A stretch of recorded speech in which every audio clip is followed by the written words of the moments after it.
મળીએ. તો વિદ્યાર્થીઓ અહીંથી હું તમને લખાવું છું, તમે લખતા રહો તમારી નોટબુકમાં. પહેલો વિકલ્પ લખો, સામાન્ય રીતે પત્રમાં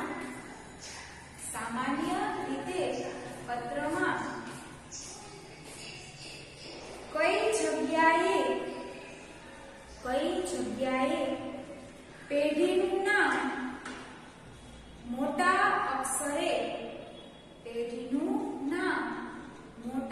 અક્ષરે લખવામાં આવે છે. જવાબમાં લખો વિદ્યાર્થીઓ. પહેલો વિકલ્પ ડાબી બાજુએ, બીજો વિકલ્પ જમણી બાજુએ, ત્રીજો વિકલ્પ ઉપરની બાજુએ, ચોથો વિકલ્પ નીચેની બાજુએ. સાચો જવાબ આવશે વિકલ્પ સી, ઉપરની બાજુએ.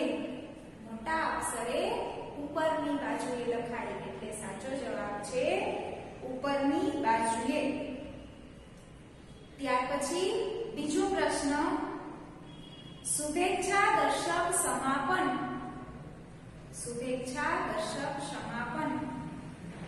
દ્વારા વાણિજ્ય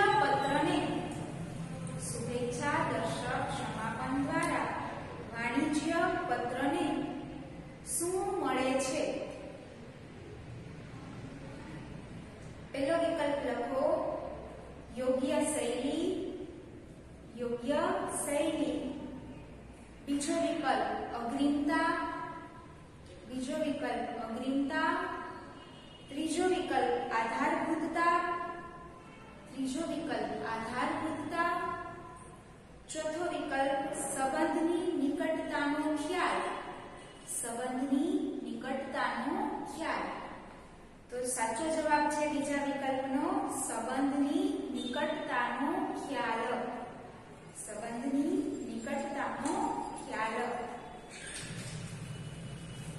ત્યાર પછીનો ત્રીજો વિકલ્પ લખો વિદ્યાર્થીઓ, અમેરિકન પદ્ધતિમાં પત્રની તારીખ લખતા પહેલા કોનો ઉલ્લેખ કરવામાં આવે છે? જવાબમાં પહેલો વિકલ્પ લખો, દિવસનો. બીજો વિકલ્પ વર્ષનો. બીજા વિકલ્પમાં વર્ષનો. ત્રીજો વિકલ્પ મહિનાનો. અને ચોથો વિકલ્પ સપ્તાહનો. ત્યાર પછીનો પ્રશ્ન, પત્રનો મુખ્ય ભાગ સામાન્ય રીતે કેટલા ફકરાઓમાં વહેંચાયેલો હોય છે? જવાબમાં લખો, પહેલો વિકલ્પમાં 2,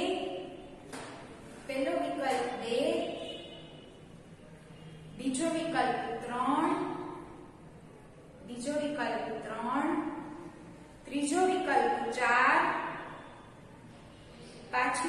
ચોથો વિકલ્પ જરૂરિયાત મુજબ. સાચો જવાબ આવશે વિદ્યાર્થીઓ 3. સાચો જવાબ રહેશે 3. ત્યાર પછીનો લખીએ આપણે વિકલ્પ નંબર 5. પાંચમો વિકલ્પ શુભેચ્છા દર્શક સમાપન પત્રની કઈ બાજુએ લખવામાં આવે છે?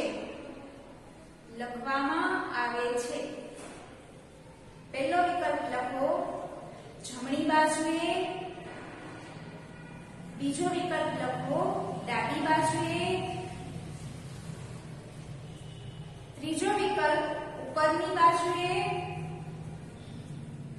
અને ચોથો વિકલ્પ નીચેની બાજુએ. સાચો જવાબ આવશે જમણી બાજુએ.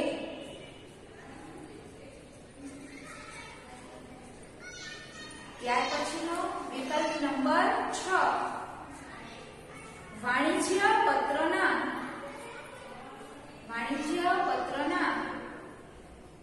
નીચેના ભાગમાંથી કોનો સમાવેશ કાયમી ભાગમાં થતો નથી? કોનો સમાવેશ કાયમી ભાગમાં થતો નથી? પહેલો વિકલ્પ લખો શીર્ષક.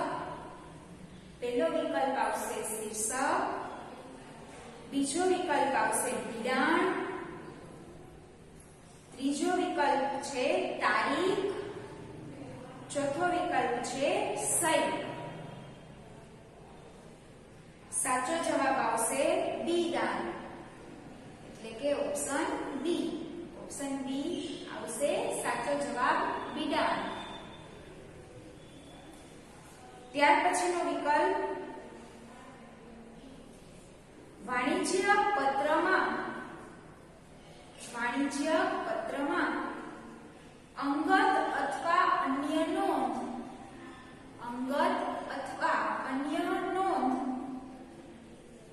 ક્યાં લખવામાં આવે છે? પહેલો વિકલ્પ આવશે ઉપરના કોરા રાખેલ ભાગમાં. પહેલો વિકલ્પ ઉપરના કોરા રાખેલ ભાગમાં. બીજો વિકલ્પ આવશે બીજાવતી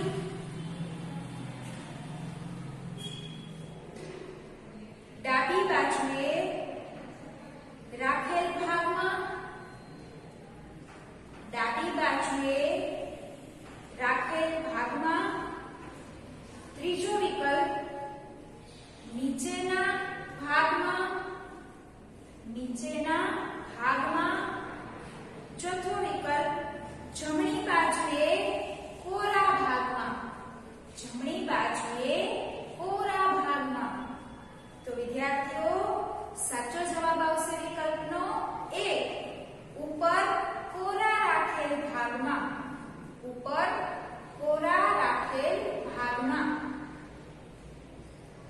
ત્યાર પછીનો વિકલ્પ લખો ધ્યાનાકર્ષક રેખા. પત્રમાં ક્યાં દર્શાવાય છે? જવાબમાં લખો પહેલો વિકલ્પ શીર્ષક અને તારીખ વચ્ચે. બીજો વિકલ્પ લખો તારીખ અને આંતરિક સરનામા વચ્ચે.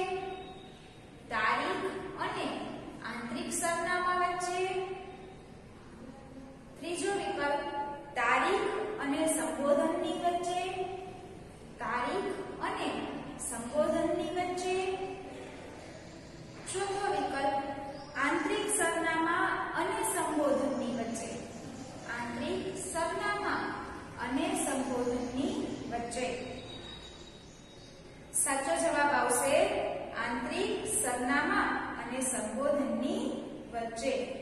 તો વિદ્યાર્થી